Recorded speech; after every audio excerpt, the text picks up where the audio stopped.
Oh yeah, that SMF build got nerfed hard.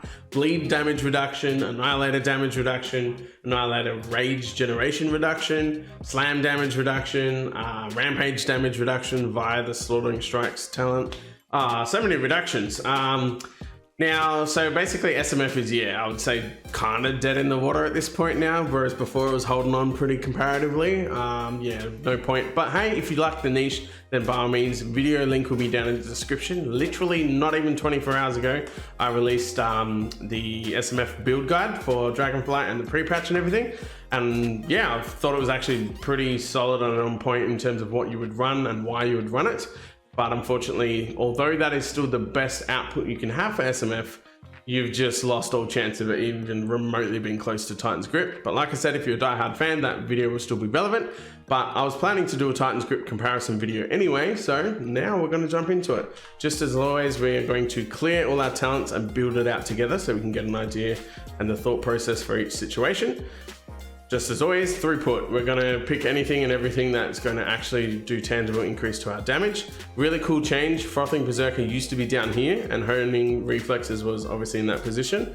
Very smart change because it gives way better pathing options for people that aren't a Titan's Grip build, whether that's for class stuff for arms and prot, or even as an SMF Fury Warrior. It felt kind of shitty that regardless of what build you're playing, honing reflexes was quite high up on the tier list, especially almost mandatory for pathing for anything on the left side of the tree. And yeah, it kind of made it a bit redundant, the fact that it increased raging blow, reduced the cooldown on raging blow. Yeah, it was a bit silly, honestly, because it just left awkward situations when it came to pathing. That being said though, they fixed it, switched it with Frothing Berserker. So that's our pickup here. Again, at this point, we do not touch Thunderclap at all. Again, just like anything in Fury related. Bit of a shame because the only time you'd ever go Thunderclap, just like I've always said, Blood and Thunder, we can't get any benefit out of that because we don't have Rend. And they've tied Bitter Immunity to require you to sink 2 additional points to even get a chance at Bitter Immunity, which would have been a cool defensive cooldown, even though I do think 3 minutes is quite a long time for a 20% heal and then remove all the diseases, poison and curses and shit. Bit of a shame, even for a PvP standpoint. It's like such an investment just to get down there, and sometimes you don't even want spell reflection, right? But you kind of have to commit to at least 2 points. It'll be Thunderclap pathing from siphoning strikes, and yeah, bit of a shame. But anyway, back to what I was saying. Heroic Leap, pretty standard AoE, like I mentioned. We're gonna want our mobility, and we have the option of getting the completely gutted version of Wrenching Impact, or Bounding Stride. In most scenarios, you're going to see Bounding Stride be the pickup. And we've got those 2 float points, just like SMF. Pick up Impending Victory, nice defensive heal. Will help out your healers as well as give you a bit of a panic button to help get you back on top. And defensive stance as well, just like SMF build and any build that's running defensive stance. You're going to be able to dip into it, take some front load of damage, whether it was an AoE mechanic, taking too much damage in Mythic Plus environment, or a big raid AoE that you're expecting to land. You can dip in, take reduced damage, and then dip straight back out into Berserker stance and keep doing your damage from there. It's only 3-second cooldown, so you don't have to stay in defensive stance for too long. And yeah, it's good. Now, this will obviously open up our second tier. Here we pick up our Overwhelming Rage. We don't want to get Barbaric Training or anything like that in this circumstance because we don't give a shit about Slam anymore. And the Whirlwind increased damage isn't really prevalent. Although we do Whirlwind as a part of our Aoe rotation, and it's exceptionally important, the reality is that the Whirlwind itself isn't where the damage is coming from. It's what Whirlwind brings when we do the extra Aoe, that kind of thing. So cool, we pick up that. We're going to pick up Bounding Stride, unless if for whatever random reason you do need Wrenching Impact, you have that opportunity to obviously switch between the 2. Picking up our 3 standard points here, just like on an SMF build. Own Reflexes does actually have some value this time because of the fact that, yeah, it helps reduce our pummel, but more importantly, cooldown on the Raging Blow is important as well. Double time, yay. Concussive blows, so pummel actually gives us a damage increase when we successfully interrupt. Awesome. It's nice to have that as well. And then we're left with 6 points. So again, a lot of chopping and changing and figuring out what we would like to do. We can go for some extra throughput through Sidearm, and Seismic Reverberation will be very powerful for AoE. Again, it's not what Whirlwind does in terms of damage, it's what Whirlwind brings upon casting. So the fact that you can get an additional time to cast it around refreshes the meat cleaver and all the improved Whirlwind stuff, and also gives a decent rage generation as well. The fact that one Whirlwind can potentially give you 16 rage, yeah, it's more than a rampage. So yeah, it's really powerful. That's we get decent rage gain from doing some Whirlwinds. So yeah, we've got that option as well. And then again, 4 points left. These points are really never going to get touched. It's a lot of these niche little random pickups. So we are going to get Rallying Cry with the Inspiring Presence. I think that's a pretty standard raid cooldown that you would want to have. I love Intervene, so I'll be chucking that on there as well, and still another point to float around. If you need a stun, cool, you've got that option. If you need Spell Reflect for whatever reason, cool, you've got that option. You do have Pain and Gain for a defensive option, just to give you some sort of, incoming passive healing and stuff.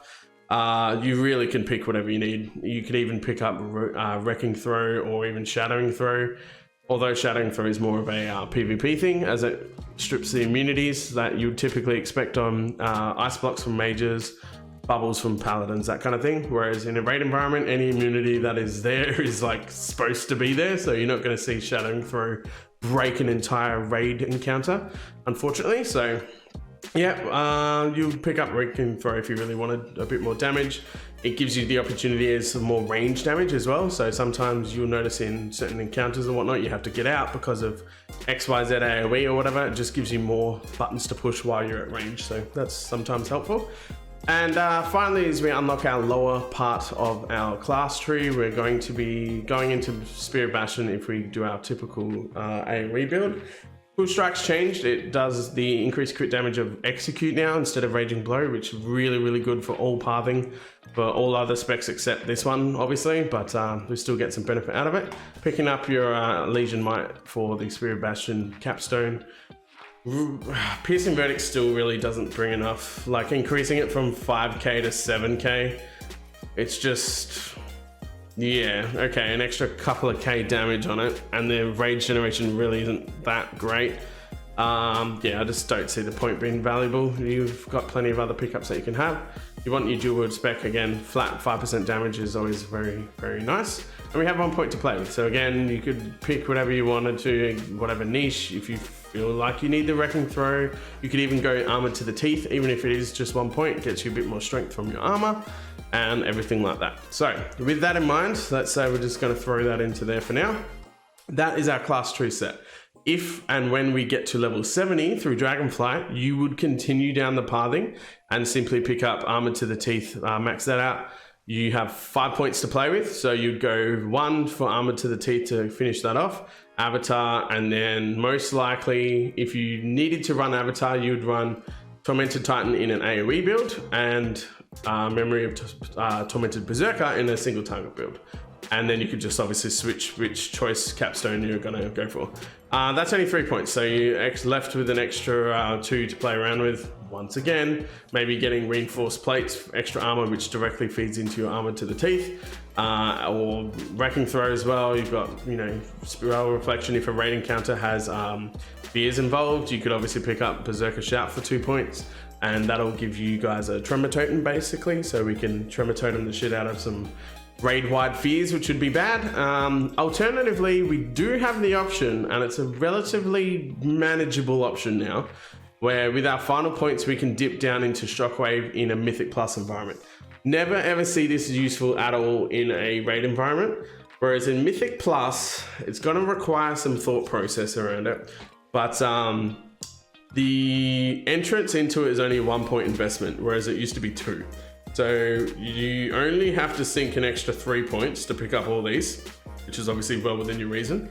And it's gonna boil down to, is Avatar every 1.5 minutes versus Shockwave with extra damage every 15 seconds. 25 seconds. That's really what it's spawned to. In a Mythic Plus environment, when like AoE groups obviously last a lot longer as you're starting to get higher keys, and the fact that you can stun everyone in a frontal cone, not up to a certain limit of targets, it guarantees a crit by Sonic Boom. It also deals increased damage, so it's more akin to hitting someone with like a Raging Blow, but it's on a Raging Blow on everyone and it stuns them. and it's guaranteed to crit as well, right? So yeah, all things considered, I actually do see a world where people will pick up Shockwave at level 70 in dungeons for Mythic Plus, because I think you could manage that avatar might get outed by Shockwave in terms of like just usefulness to the group, being able to stun every 25 seconds, like everyone.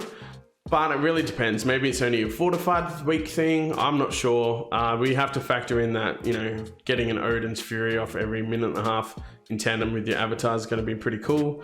I don't know. We'll have to let it play out, I suppose. But either way, to begin with, we've got that option there.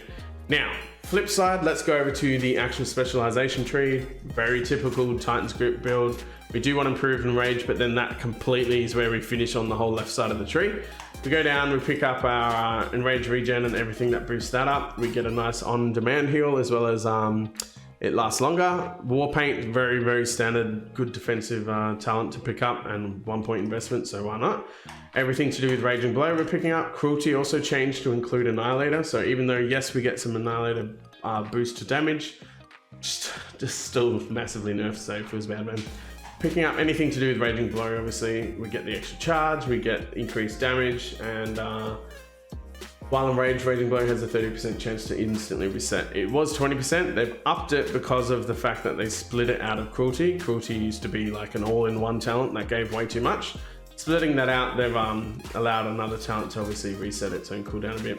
We're picking up Improved Whirlwind, not only for AoE prowess, but also we need to spend points somewhere, so yay. We're getting Rampage as usual. Slaughtering Strikes will be something that I think might end up coming later, we'll see, but it does have some merit for a TG build. Even just doing 2 Raging Blows before you Rampage means Rampage has an extra 20% damage, that's pretty big. Then if you have a scenario where you're pumping out heaps of Raging Blows because your recklessness is out, it takes 3 or 4 instead of 2 to only to build up enough rage. You have extra rage to pull with, so you could probably push out 4 sometimes, and that's an extra 40% damage on your rampage. It's pretty significant, so we'll see how we go. But I think Hack and Slash is guaranteed to be one of my favorite or best pickups that you want to reset hard and reset often. Frenzy again in a single target environment is just going to be solid. Like honestly, it's just very decent pickup. Massacre, really, really strong and well worth picking up as well. Ashen Juggernaut, I mean, with an elongated Massacre execute time on a raid boss, probably worth picking up, honestly. But then in other scenarios, I don't know, we'll see. Frenzy, same deal. In any single target elongated fight, Frenzy's gonna have its worth. And then in a Mythic Plus environment, that's where, yeah, you probably would switch around to Slaughtering Strikes and things like that. So, granted, given that situation, we'll probably run Slaughtering Strikes instead because we will build more for an AoE situation. And the great thing about Ashen Juggernaut as well is if all your AoE mobs around you, you're getting an execute off every, as long as it is within 12 seconds, which isn't really unrealistic because usually you'll have a lot of, weaker mobs that die super quick, and then your main priority mobs that are, lasting a lot longer where your big dick AoE damage comes in. Yeah, you probably see some use out of Ashen Juggernaut for sure. We'll see how we go. Apart from that, once we hit our final tier down, we're getting Critical Thinking. We need to max that out anyway for our capstones. Ravager, Storm of Steel, literally the worst talent known to man. I don't get why this exists at all, but basically your damage is halved, but you can use it twice. So net gain is 0. The only gain you get out of it is that you can Ravager for a longer period of time to do the exact same amount of damage.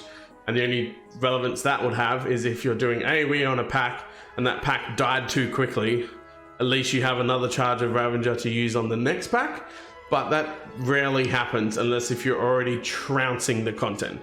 If you're doing a low Mythic Plus key and you're Blade Storming and your first 2 ticks of Blade Storm decimate everything, and then you're doing like 3 more Blade Storms and you just kind of wasted it, then you're already trouncing the content, right? Like there's no, what's the point?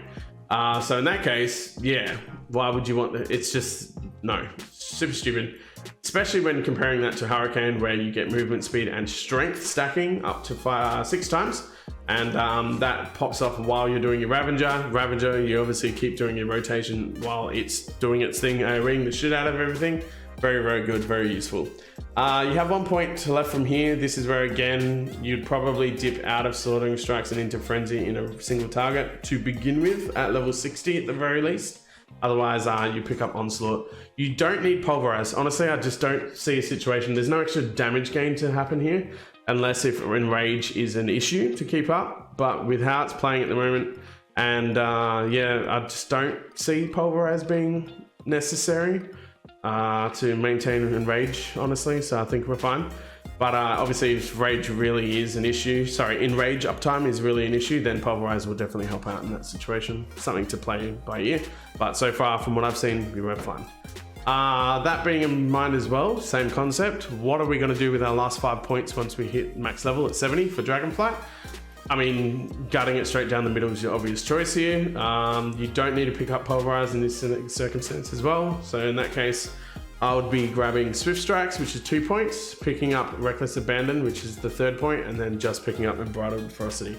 Unbridled Ferocity 1 will naturally help with more uptime on Recklessness, which means less rage, enrage issues, because the more rage we're getting by having Recklessness up means more rampages guarantees our enrage. So cool, all those little things combine and add up nicely.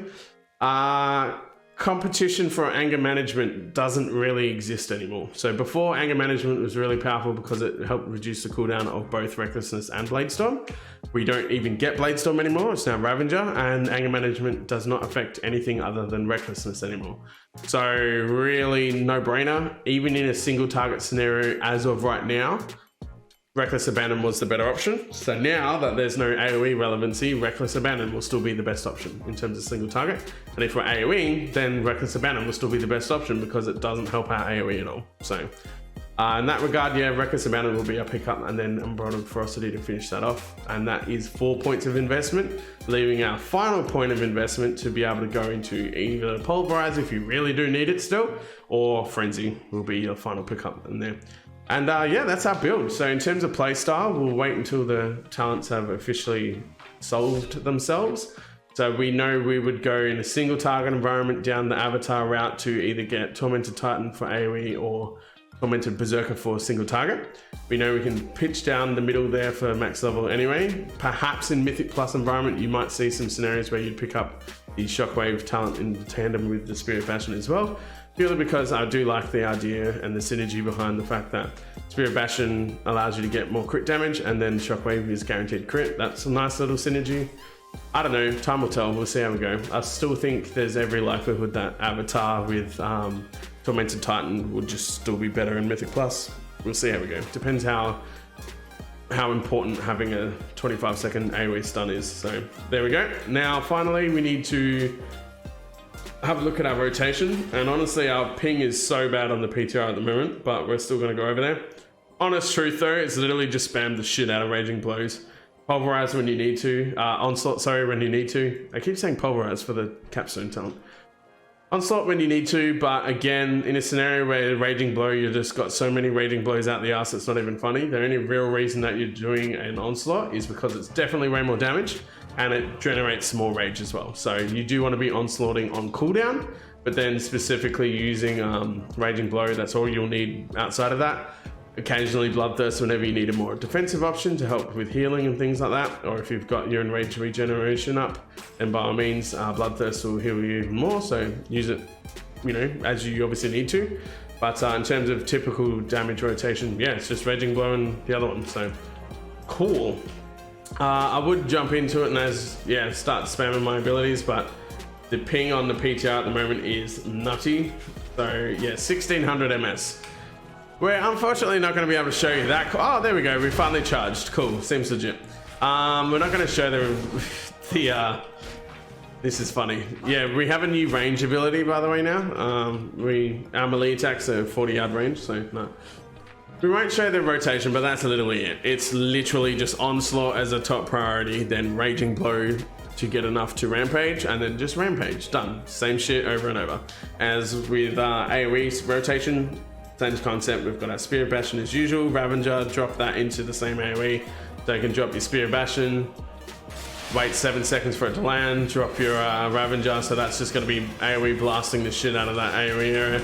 do all your whirlwind single target rotation as you typically would, and you're going to be doing a lot of juicy AoE. So the main good part about it here is that we can actually Ravager and keep doing our AoE rotation, whereas we didn't get that luxury before with Bladestorm, but obviously Bladestorm did its own big dick damage, right? So that's what it is, yeah. Really not too much to change. The TG is still exceptionally powerful. If anything, our exact same playstyle just got enhanced by all these new talent combinations that we get to play with now. That's the dealio. Apart from that, yeah, I don't think there's really anything else to mention. We don't, or at least I don't know any of the top end level 70 new enchants, so there's no point doing a build that's like, oh, gem and enchant for these things, blah, blah, blah. We don't know what the stat weights are. Just purely looking in terms of a build. There are options that we're going to go with. Hope you guys enjoyed. Leave a comment down in the section below if there's any particular build you've been toying with for Warrior. Perhaps I might have a look at a prot build. I don't feel comfortable with that yet, but we'll see how we go. Thanks for watching, and I'll catch you guys next time. Peace.